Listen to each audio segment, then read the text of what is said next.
Bonjour à tous, c'est Pierre-Alexandre pour Technoid et bienvenue pour cette nouvelle vidéo. Aujourd'hui on va faire une petite comparaison entre deux téléphones très intéressants de la marque Xiaomi, ou du moins une de ses filiales ou partenariats. Je parle bien entendu du tout récent Pocophone F1, donc la nouvelle filiale de la marque pour allier performance-prix. C'est surtout ça le gros intérêt de ce téléphone. Et le Xiaomi Black Shark, ou plutôt le Black Shark Phone, c'est un partenariat avec Xiaomi, mais c'est la marque Black Shark. Il faut savoir qu'une version globale est sortie. Le test du Black Shark est déjà sorti depuis un petit moment de mon côté. Et le Pocophone, lui, il va pas tarder à sortir. Il faut savoir que, alors, en France, il est vendu à 329 € après ODR pour le Pocophone. Pour le Black Shark, on peut le trouver dans une configuration similaire, donc en 6 Go de RAM, 64 Go de stockage, que ce soit en version de Chine ou version globale récemment sortie avec la B20, vous avez droit à un prix de 400 €. Au départ, je pensais que c'était deux téléphones assez proches, qui au final étaient plus une version un petit peu plus...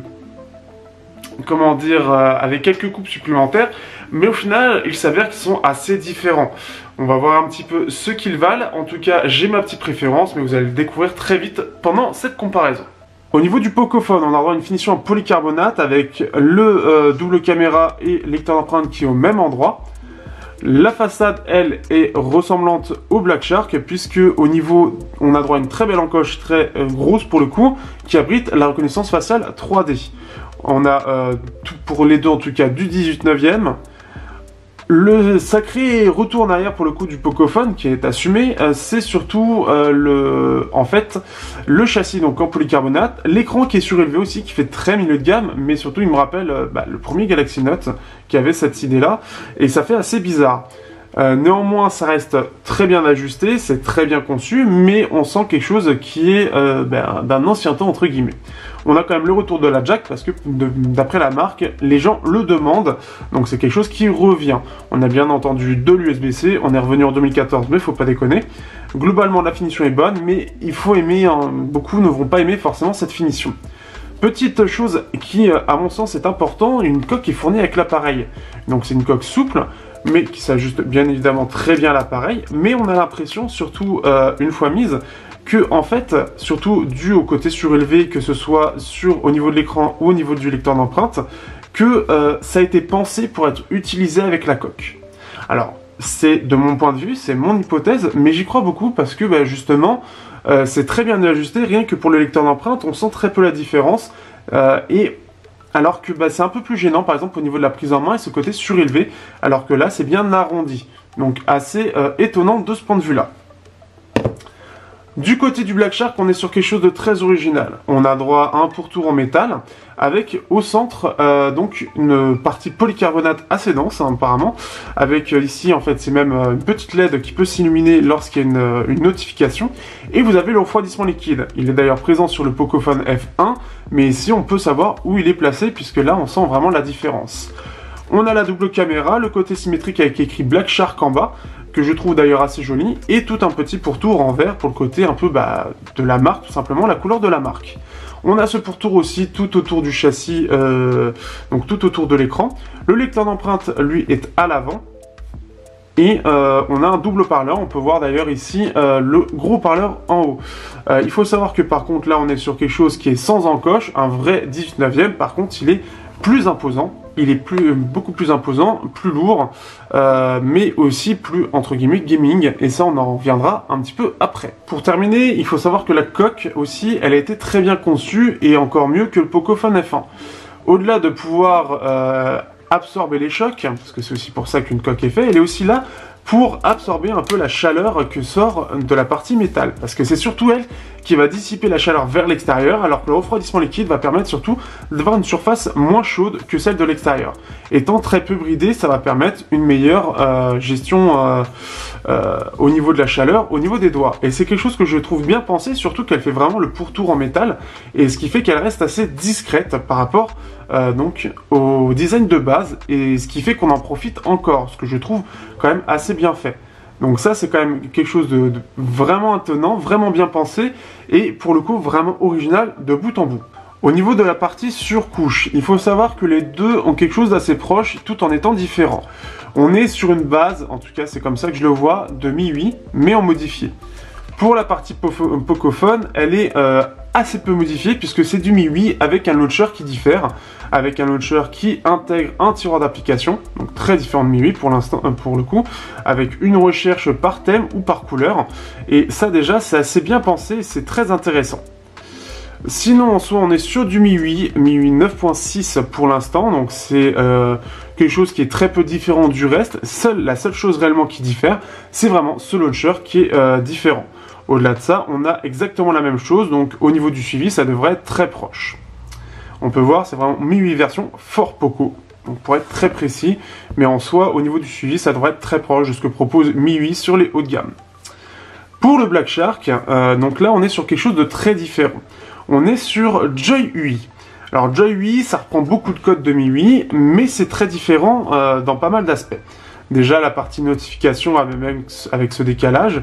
On a ce thème assez verdâtre qui est très présent, noir et vert, donc qui rappelle vraiment les codes déjà du smartphone en lui-même. On a la caméra qui, elle, par contre, est bien reprise de MIUI. En fait, c'est-à-dire que dans l'idée, si on regarde les menus, beaucoup de choses rappellent énormément MIUI, mais ça reste un petit peu différent. Ils ont réajusté des choses, ils ont mis des choses à d'autres endroits, ils ont fait vraiment leur truc à eux, et ils se sont beaucoup inspirés de MIUI, et je pense que dû au partenariat qui est fait entre Xiaomi et Black Shark, c'est surtout, en fait, ils se sont beaucoup reposés sur MIUI, et ont modifié certaines choses à côté, puisqu'on peut revoir tous les services de Xiaomi qui sont présents, avec donc la météo, la musique.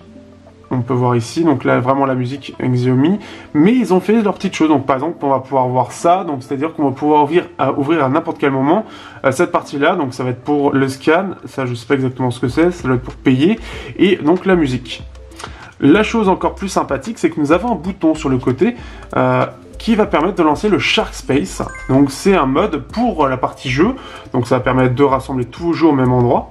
Et aussi, ça permet de bloquer tout ce qui est appel aux notifications pour ne pas être gêné au niveau de l'écran ou être interrompu pendant que vous jouez. Vous avez même une partie statistique qui est présente entre les jeux que vous jouez, les statistiques de quand est-ce que vous jouez, à quel jeu vous jouez, donc ça c'est des petits plus, mais c'est assez sympathique. Si certains jeux ne sont pas détectés, vous pouvez les faire détecter vous-même, donc ça c'est la chose pour les ajouter manuellement. Et donc après vous pouvez ressortir. Ce qui est bien aussi, c'est que ça va permettre de faire ressortir en fait, de désactiver les boutons d'ailleurs qui sont quasiment invisibles, et vous pouvez faire un slide comme ça pour voir, hop, s'il veut bien, on va le remettre, on a un slide pour voir les performances ou avoir accès à certaines fonctionnalités. Donc voilà, donc c'est-à-dire que voilà, si je redescends, on peut voir comment est gérée la partie processeur et la partie graphique, activer le gamepad qui est optionnel. Vous avez donc le Wi-Fi, accéder ou non aux appels pendant le jeu, le night mode, donc c'est-à-dire le mode lecture, ce genre de choses pour limiter la lumière bleue, désactiver les touches, et vous avez encore droit donc à silencieux ou non, le mode extrême, donc là ça va être au niveau des performances, clean RAM, donc vider la RAM tout simplement, et les paramètres divers et variés. Donc ce qui fait que c'est assez intéressant de ce point de vue-là, et ce n'est pas inutile, ça ajoute une vraie petite fonctionnalité qui est intéressante. Après le reste, ça reste du MIUI avec des petites modifications, mais globalement les services ce sont les mêmes, donc on peut quasiment dire que ce sont deux smartphones qui tournent sous MIUI. Au niveau du déverrouillage, que ce soit au niveau de la sécurité, vous avez, dans les deux cas, vous avez les deux façons physiques de le déverrouiller. Pour le Pocophone, vous avez le lecteur d'empreintes qui est au dos. Et vous avez la reconnaissance faciale 3D, donc comme Apple, mais avec moins de points, donc comme le Mi 8 ou le Mi 8 SE. Et donc, ça va permettre dans les deux cas de le déverrouiller, avec plus de sécurité que, par exemple, justement, le Black Shark, qui lui ne permet de déverrouiller en façade qu'avec la reconnaissance faciale 2D, en fait, avec la caméra de base. On a le lecteur d'empreintes aussi qui est en façade, ce qui fait que, personnellement, je préfère, puisque je préfère déverrouiller avec le lecteur d'empreintes. Néanmoins, les deux choix sont présents et les deux solutions sont assez différentes. Au niveau de l'écran, on est sur quelque chose de très similaire sur les deux. Alors, je crois que j'ai dit dans mon test que c'était un écran AMOLED, mais c'est bien un écran IPS. Mais les diverses informations étant un peu mélangées, on ne savait pas trop, je ne savais pas trop sur quoi me reposer, mais c'est bien de l'IPS au final, après quelques recherches. Donc, dans les deux cas, on est sur de l'IPS, on n'est pas sur de l'AMOLED. Mais par contre, la chose qui va différencier le Pocophone du Black Shark, c'est que le Black Shark a la puce Pixelwork, qui va permettre d'améliorer tout ce qui est transition, tout ce qui est fluidité, et ce qui fait que ça fait un rendu quand même assez proche de l'AMOLED, et c'est très agréable. Du côté du Pocophone, on est sur du IPS classique, rien de particulier. En plus de ça, on a le côté un peu encoche qui est présent, donc qui pourront nous plaire ou non. Personnellement, ça ne me plaît pas, j'aime bien avoir quelque chose de entre guillemets normal, ce qui fait que c'est plus un choix. Dans les deux cas, on est sur un écran qui est à peu près similaire. D'un côté un 6.20 pouces, de l'autre un 6 pouces mais sans encoche, donc une taille équivalente.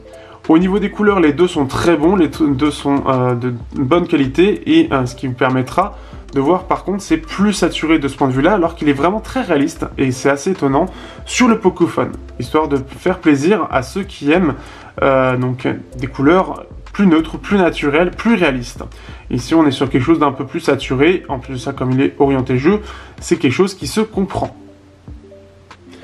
En tout cas, pas de souci que ce soit au niveau de la luminosité, des contrastes ou quoi que ce soit, ils répondent vraiment aux standards que tout le monde veut, sans aller dans les détails, personne ne sera déçu de l'écran. Au niveau du son, on est sur quelque chose qui est pour le coup vraiment différent, tout en étant à la base très similaire. On est dans les deux cas sur quelque chose qui est censé être un double haut-parleur. On peut le voir ici, on va voir un très bon double haut-parleur. Alors ça reste pas un vrai double haut-parleur, mais dans les deux cas, là, on va avoir vraiment deux haut-parleurs qui vont être puissants. Ici, celui-là va être resté assez puissant. Et donc ça, c'est quelque chose d'assez sympathique.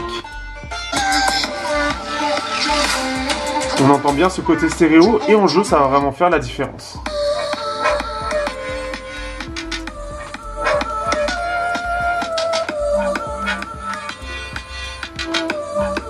Pour le Pocophone, je m'attendais beaucoup à avoir le même double haut-parleur que le Black Shark, mais malheureusement ce n'est pas le cas. Je suis même assez déçu, et surtout pour un appareil orienté performance et donc jeu, parce que ça a été quand même mis un peu en avant lors de la conférence, j'étais assez déçu. Donc ce qui fait qu'on a quelque chose de puissant. Mais je vais pas le mettre à fond parce que même s'il est vraiment très puissant, il aura tendance à vraiment saturer. Et c'est un gros problème. Donc déjà, il aura tendance à être très désagréable à haut volume. Et en plus de ça, le deuxième haut-parleur est très peu puissant. Ce qui fait qu'il n'aura quasiment aucun impact et on aura quasiment l'impression d'avoir un mono. Donc malheureusement, je ne suis pas du tout convaincu par la solution proposée par Pocophone. On a un déséquilibre qui est vraiment énorme, alors que sur le Black Shark, on a un équilibre qui est vraiment bien et qui est beaucoup plus bien meilleur et bien plus polyvalent, et en jeu ça aura un réel impact. Sur le Pocophone, on ne verra pas, on n'entendra pas vraiment quand ça vient de la gauche, alors que sur le Black Shark, si. La chose intéressante sur le Black Shark, c'est qu'on a le droit quand même à un port jack. Donc pour ceux qui sont adeptes du jack ou de pouvoir écouter de la musique en filaire tout en rechargeant son téléphone, ce sera plutôt bien. On est sur la puce interne du Snapdragon 845, pas de puce dédiée. On aura un son qui sera plutôt pas mal, mais assez basseux. Du côté du Black Shark, par contre, eux, ils ont préféré faire la tendance du « je ne mets pas de jack, je préfère mettre un adaptateur », qui est bien sûr inclus dans le Black Shark, mais il faudra passer par le port USB type C. C'est un peu dommage là-dessus, surtout que la partie audio, le rendu audio est meilleur que le Pocophone à mon sens. Elle est vraiment meilleure, elle reste plus basseuse aussi pour le côté un peu gaming, mais on sent que c'est plus assumé. On sent qu'il y a un rendu qui a été plus travaillé et qui est quand même beaucoup plus agréable. Je le trouve différent de ce que propose le Pocophone F1 ou le Xiaomi Mi 8, avec ce boost de basse qui est vraiment présent pour le coup. Pour ce côté vraiment, on sent que ça a été mis vraiment à l'endroit où les gamers aiment que ce soit cet endroit pour entendre les bruits de pas, ce genre de choses. Mais sinon le rendu audio est propre et il est agréable à écouter avec. Donc ça c'est vraiment une bonne chose. Sur la partie photo, c'est vraiment quelque chose qui va énormément départager au moins autant que le design ces deux appareils. Du côté du Pocophone, on a un 12 mégapixels en ouverture 1.9 et ce 12 mégapixels est le même que le Xiaomi Mi 8 ou le Mix 2S, c'est-à-dire le IMX 363, le dernier né de chez Sony et le plus haut de gamme. Il a un deuxième capteur pour l'aider, c'est-à-dire un capteur Samsung de 5 mégapixels pour la partie bokeh. Du côté du Black Shark, on a quelque chose de très différent puisqu'on a un capteur de 12 mégapixels et un capteur de 20 mégapixels en ouverture 1.7, ce qui est déjà une grosse différence. En soi, il est sur des appareils qui sont en soi d'ancienne génération pour la partie capteur, par contre je ne sais pas lesquels, mais néanmoins il y a une chose qui est assez frappante. Là où on nous a promis monts et merveilles sur le Pocophone F1, j'ai été assez déçu puisque par exemple sur cette photo pour le château que j'ai déjà fait face au Mi 8 et OnePlus 6, on a quelque chose qui est moins bien que le OnePlus 6.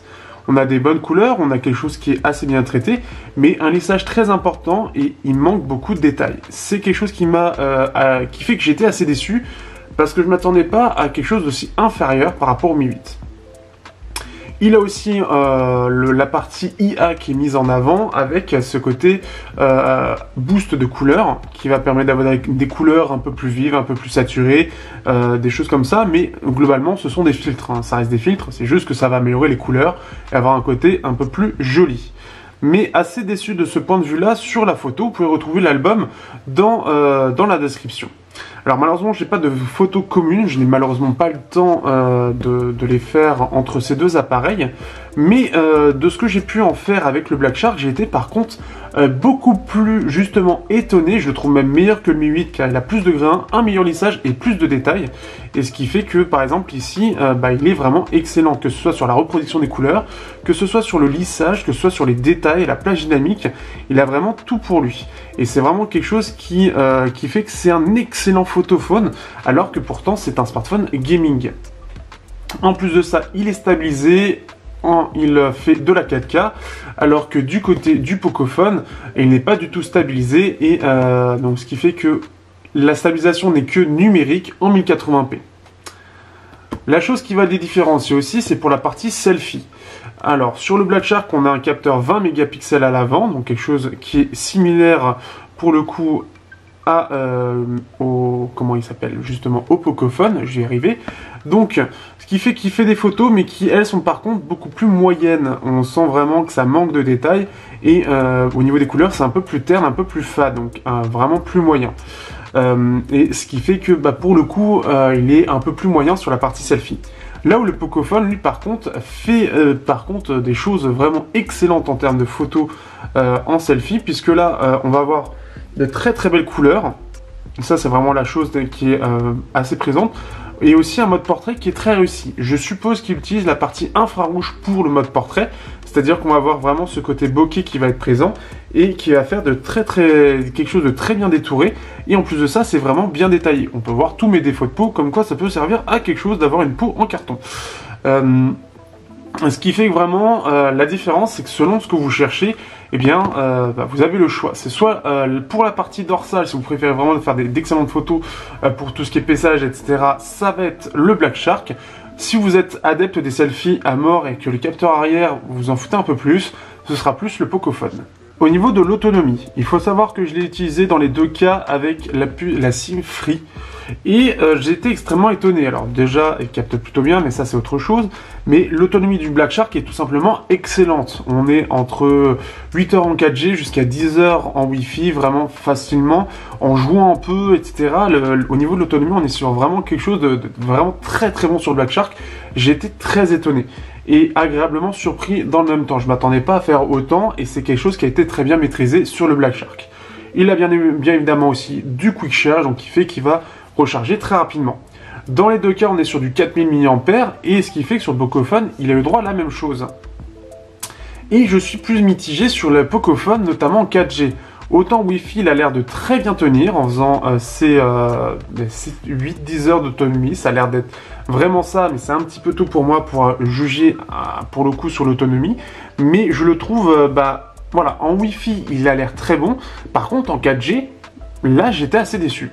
En 4G, je faisais à chaque fois pas plus de 5 heures. Sur les 3 jours que j'ai fait, ça a été de 5 heures. Donc vraiment déçu de ce point de vue-là, et ce qui fait que là-dessus, c'est quelque chose qui serait à revoir. Donc est-ce que c'est à optimiser parce que c'est le début et qu'on attend Mi 8-10, parce que le Mi 8 c'est un peu pareil sur la partie photo par exemple, où c'est un peu à la ramasse. Actuellement, c'est un peu le plus gros souci, c'est qu'en 4G, l'autonomie s'effondre totalement et il perd vraiment en termes d'autonomie et d'intérêt. Bien évidemment, il a aussi la Quick Charge, donc vous pouvez le recharger très rapidement, tout en écoutant de la musique, puisque vous avez le jack. Voilà, ça c'est cadeau. Au niveau des performances, on est sur un Snapdragon 845 dans les deux cas. Donc ce qui fait qu'en termes de performance CPU, sur Geekbench, on va pas aller regarder, on sait très bien, il fait 8800, 9000 environ dans les deux cas. Ce qui va être intéressant à montrer, ça va être l'image qui va arriver là, qui est donc la petite photographie des deux appareils après être passé sur l'application CPU Photal qui permet justement de voir au bout de 15 minutes à fond comment réagissent la partie CPU et notamment ses performances. Ce qu'on peut remarquer, c'est surtout que le Black Shark, alors il commence un peu plus bas que le Pocophone qui commence à pleine charge, et au fur et à mesure du temps, les deux vont descendre un peu en termes de performance. Par contre, ce qu'on remarque réellement, c'est qu'au bout d'un moment, le Pocophone se bride d'un coup, alors qu'il a aussi le même système de refroidissement. Il se bride d'un coup pour perdre totalement en performance, et le Black Shark, lui, il le maintient sur 15 minutes. Donc ça, c'est quelque chose d'intéressant. Et ce qui fait que pour le coup, le Black Shark gère mieux ses performances, en tout cas à plus long terme, il ne se bride pas, et ça, c'est quelque chose qui est quand même appréciable. Pour la partie GFX Bench que vous voyez juste ici, là c'est autre chose, et ce qui fait qu'en termes de performance, on va être sur quelque chose d'assez similaire.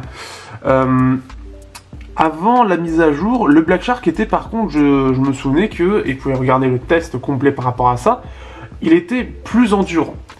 Ce qu'on peut remarquer, qui est quand même déjà présent, alors déjà au niveau de l'autonomie, on peut le voir hop, ici, c'est que dans les deux cas, donc, on est à 170 minutes, donc presque 3 heures pour le Black Shark, quand on est à 152 pour la partie Pocophone. Quand on va dans les détails au niveau des performances, on tombe jusqu'à 2934 pour le Pocophone, alors que pour le Black Shark, il est en continu de tomber, mais il est au-dessus des 3000. Sachant que les deux commencent, alors le Pocophone commence à 3411, et la partie, s'il veut bien remonter, mais ça n'a pas l'air d'être le cas, pour la partie Black Shark, lui, il reste à 3053 et commence à 3319. Donc il commence un peu plus bas et il reste un peu plus haut. Ce qui est le plus frappant sur ces deux graphiques, que normalement vous devez plutôt bien voir, c'est qu'on peut voir que le Pocophone se bride très vite pour descendre à 3000, alors que le Black Shark se bride au fur et à mesure. Il faut savoir qu'en plus de ça, le Black Shark, avec une mise à jour, a dû brider un peu ses performances, parce que clairement, il le tenait beaucoup plus, il restait beaucoup plus stable avec le temps.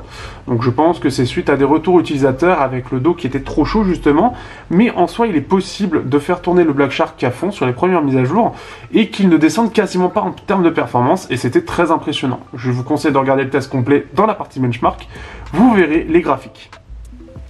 Et ce qui fait que le fait d'avoir mis en avant ce côté refroidissement liquide sur ce Pocophone, eh bien ça prouve que finalement il n'est pas très utilisé puisqu'il fait à peu près les mêmes scores que le OnePlus 6 qui lui n'en est pas équipé. Donc ce qui fait que le Black Shark maintient bien mieux ses performances en termes de benchmark et en plus de ça avec un petit peu plus de pixels parce qu'il n'a pas cette encoche qui fait que ça lui enlève un petit peu. Ce qui fait que pour le coup, le gagnant, en tout cas en termes de longévité, c'est quand même le Black Shark qui fait mieux en termes d'autonomie et en termes de performance. Donc on se retrouve sur la partie jeu et on va regarder justement comment il réagit. Donc ce qui fait qu'on n'est pas exactement sur la même partie de la carte. Et en plus de ça, il m'a fait prendre mon parachute, donc c'est pas cool. Alors, ce qui fait qu'en termes de performance, on va le voir, c'est assez similaire. La principale différence, on va le voir, ça va être surtout sur le système Pixelworks qui a été mis en place par Black Shark et qui va permettre d'optimiser justement la fluidité au niveau de l'écran dans les jeux. Donc, s'il veut bien atterrir. Et surtout, l'autre chose qui va se ressentir tout de suite, c'est aussi donc la partie sonore. Donc elle est plutôt puissante, ce qui est déjà agréable. Et en plus de ça, on a quasiment un vrai stéréo. Et donc ce qui fait qu'on va vraiment entendre quand il y a un bruit. Et on m'a déjà tiré dessus. Ah, on entend bien. Non, il veut pas retirer, dommage.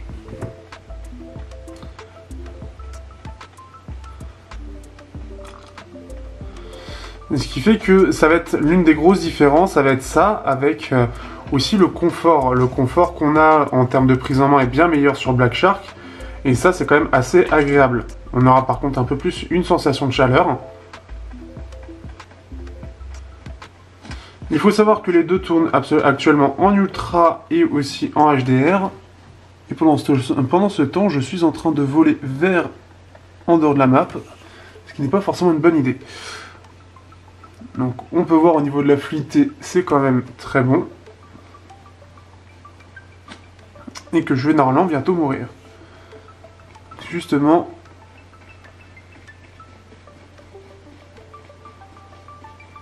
un collègue en plus à côté qui court comme moi, commentaire raté. On peut voir que la fluidité est bonne et ça c'est quand même vraiment agréable. En fait c'est une sensation qui est assez légère mais qui est suffisante pour donner cette impression de fluidité qu'on n'a pas forcément. Là on sent bien que c'est à gauche et quand je tourne normalement, là on entend bien que c'est à droite. Donc c'est quand même vraiment agréable d'avoir un vrai son, donc un vrai stéréo qui est vraiment utile pour le gaming. C'est ce qui manque un peu quand on fait une gamme gaming pas très chère, malheureusement, c'est ce qui manque à ces derniers smartphones. Même le Honor Play, malheureusement, n'en est pas équipé. Mais au moins, ils ont bien assumé que c'était du mono et c'était pas du stéréo, comme a fait pour le coup Pocophone, et qui n'était pas du tout une bonne idée. Bon, je sens que cette partie va être un peu moisie. On va regarder du côté, hop, de Poco, et là, on est à poil. Puisque c'est un autre compte pour pas être connecté en même temps au même endroit. Donc la fluidité reste excellente, mais on sent légèrement un peu plus d'accroche. En fait, on sent une fluidité moindre, mais c'est vraiment très léger en fait. Cette petite optimisation des graphismes a fait que c'est vraiment sympathique.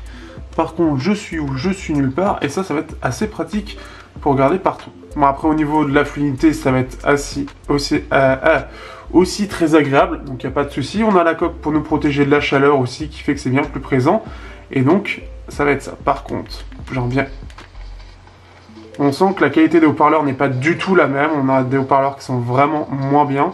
Et ça, c'est quand même quelque chose qui fait que, malheureusement, pour ceux qui recherchent une bonne qualité sonore en haut-parleur, le Black Shark est bien supérieur.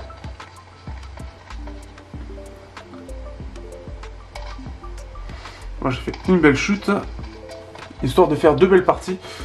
On en est là. Simulateur de randonnée 2018, voici un petit extrait pour terminer cette petite session de jeu. Mais en tout cas, ce qu'il faut savoir, c'est que dans les deux cas, la partie sonore est là actuellement.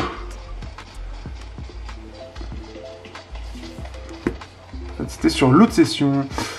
Et malheureusement, j'ai rien pour... j'ai pas de bruit, donc ce qui fait que ça va pas aider à savoir...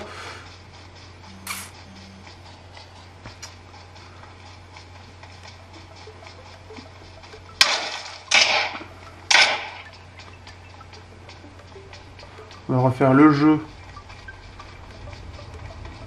Allez, tire-moi dessus.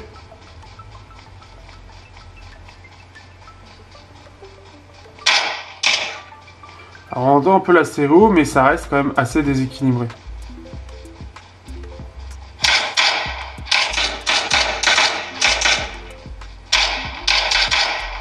Vous entendez vraiment la différence sonore, elle est quand même très grande. Et on n'a pas du tout la même qualité. Bon voilà, on entend tout. Alors, que choisir entre ce Black Shark et ce Pocophone F1? En soi, il faut savoir quand même qu'on est sur la même base, c'est-à-dire un Snapdragon 845, 6 Go de RAM, 64 Go de stockage pour la version la moins chère, un écran de 6 pouces, globalement pour l'affichage global, c'est-à-dire en jeu par exemple, un écran de 6 pouces, double APN, double haut-parleur, bon, l'USB-C avec Quick Charge, mais qu'est-ce qui les diffère vraiment? D'une part, on a déjà le design sur le Black Shark qui est totalement différent, qui n'a rien à voir, qui est original, qui est pensé gamer, parce que c'est un smartphone vraiment gamer, mais qui a sa personnalité, et ça, on ne peut pas lui enlever. Quelque chose que j'apprécie beaucoup. Donc ça, c'est déjà une chose. Aussi, en termes de performance, il va mieux gérer dans la durée, en tout cas, les performances. Donc même sur les gros jeux, ça va être quelque chose d'assez agréable. L'appareil photo n'a pas été négligé par rapport au Pocophone, où par contre, j'étais assez déçu. Ça, c'est une excellente chose. Donc ce qui fait qu'on a même sur la partie vidéo quelque chose de très bien. L'écran est très beau, un peu saturé certes, mais il est très beau, il est très agréable. Et globalement, c'est un smartphone que j'apprécie énormément. En plus de ça, il n'a pas d'encoche, ok, c'est personnel, mais c'est quand même quelque chose d'agréable. C'est en plus de ça, dans les petits détails que j'ai pas forcément mentionnés, c'est aussi, il capte très très bien le réseau, et notamment la 4G Free, alors il la gère de façon absolument parfaite, ce qui est quand même très agréable. Le lecteur d'empreintes est à l'avant, ce qui fait que pour le déverrouiller c'est quand même assez bien. On a la partie sensitive, en fait on n'a pas de touches virtuelles qui viennent grappiller un peu d'écran. Alors, ce qui est un peu particulier, c'est que c'est pas rétroéclairé, mais ils sont bien pressants. On a bien les 3 touches, plus celle centrale, lecteur d'empreintes. Le chat space a un intérêt pour pas être dérangé en jeu.